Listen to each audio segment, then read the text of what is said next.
Okay mga field investors, ito ang isang typical Caroline model unit. So mapapansin natin, ayan po siya, no? Meron tayong pinaka space pa sa gilid, so single attached siya.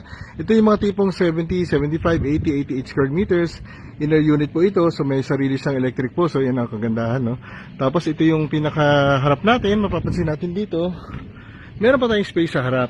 So 3 meters pa yan. Kapag garden ka pa, pwede rin bakuran yan dito, pwede ka magbakod dyan. Tapos dito naman sa gilid, kasyang-kasya yung kotse. Actually, kung titignan natin kung hanggang doon, dalawang kotse yan na magkaganon, kasya naman. So kung malaking lote natin like 80 or 88, pag mga 70, 75, tamang isa. So dito, tingnan natin bahay. Although nakasarado to, pero titignan natin loob para makita natin yung finishing. So ito, yan, silipin natin sa loob. Yan, kita naman pala. So yun, plain cement finish siya, pero kagandahan dyan, makakapili ka pa ng tiles na gusto mo. Mas makakamura ka pa kasi diniscount yun ni Feed Invest. Para tayo makakapili ng sarili nating tiles. Total tayo naman iba-iba rin ng mga taste pagdating sa mga finishing, no? So dito naman, makikita natin, yun.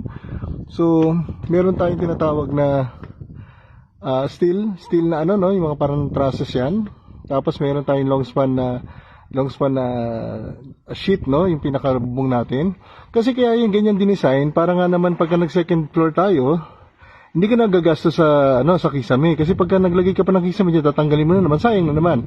Tapos pwede mo i-cutting kasi yan, pwede mo gamitin rin yung bakal para yun na rin gamitin mo sa taas. Ayun, no, very high ceiling yan, so pwede ka pa maglagay ng cabinets dito.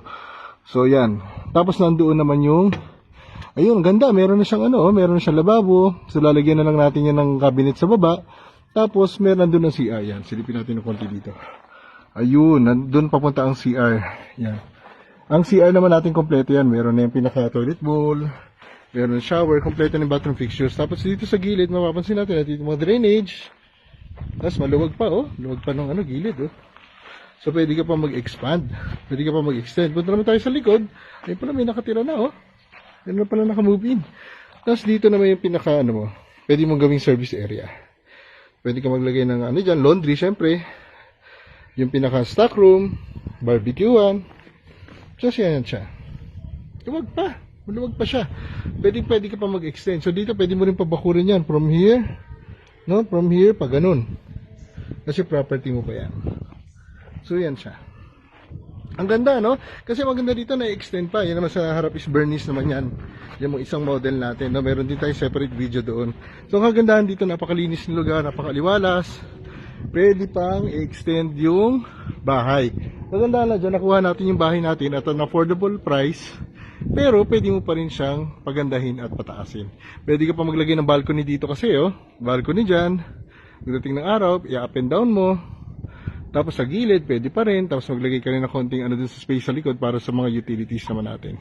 So yun, salamat po mga field investors. Yan po ang typical Caroline model unit. Ang ganda niya. Sulit na sulit, swak na swak sa bulsa, sa budget. Pero maganda dyan, pwede pang pagandahin at nasa loob ka ng exclusive subdivision. Yan, thank you very much. So invest